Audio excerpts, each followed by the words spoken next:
मंडळी, आज आपण पालक पनीर बनवणार आहे। त्यासाठी आपण पालक, टोमॅटो, नंतर सोहाना पालक पनीर मसाला घेतलेला आहे।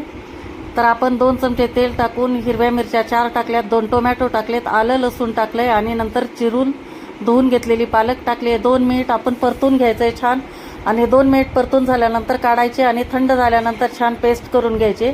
सोहाना पालक पनीरची त्याची पेस्ट पण करून पाणी टाकून पेस्ट करायची।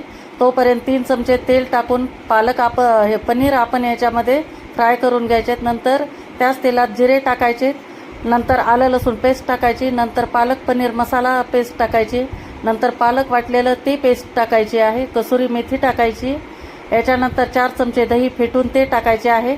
2 मिनिट छान आपल्याला याला शिजू द्यायचं आहे। नंतर आपण पालकचे तुकडे टाकून द्यायचे, नंतर चवीनुसार मीठ टाकायचं आहे।